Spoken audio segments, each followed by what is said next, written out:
This is Yudislaidy Fernandez reporting for Miami Today. In this week's profile, we talked with Ernesto Cambo. He's the principal of CPF Investment Group, the developer of AVE Aviation Commerce Center here at the Opa-locka Executive Airport. This project encompasses 17 phases, of which 3 have already been built. He recently landed a major deal with Banyan Air Service. They signed a 20-year lease to occupy 135,000 square feet at the site, and they are to bring 3,000 jobs to Miami-Dade.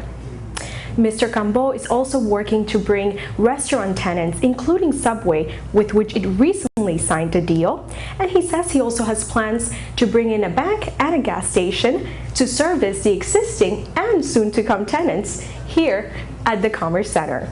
Here's what Mr. Cambo shared with us.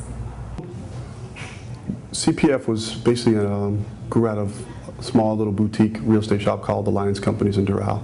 It was started by my brother.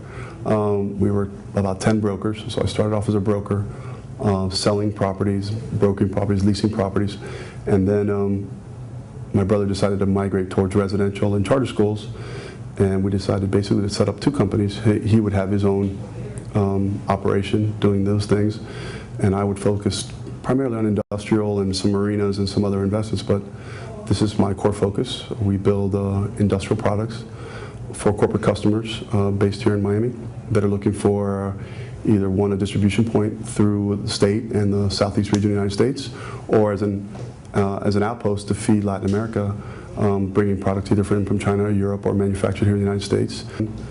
We broke ground in May of 2007, roughly, and we were fortunate enough to secure financing because we landed the post office requirement. And USPS had put out what's called a request for proposal. It's an RFP. One of only 3 or 4 people had enough land to accommodate that requirement, and with secure that right, it takes about 25, 30 people to bless a postal requirement. So in December of 2007, that deal was ratified by the Board of Governors in Washington, D.C., and they appropriated the funds necessary to build and secure that facility for the long-term commitment. And we basically hit the ground running with a full 500,000-foot building, which is the first building over here. And then we simultaneously built our front door, which is Building N. It's a 151,000-foot building, broken up into about 13 small business units ranging from 6,000 feet to roughly 30,000 feet.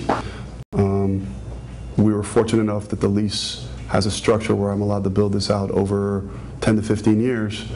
So with the post office, we've accelerated our timeline. We've now absorbed some 45% of the project, so we're about 3 or 4 years ahead of schedule. Considering that we broke ground in 2007 and delivered our first building in the first quarter of 2009.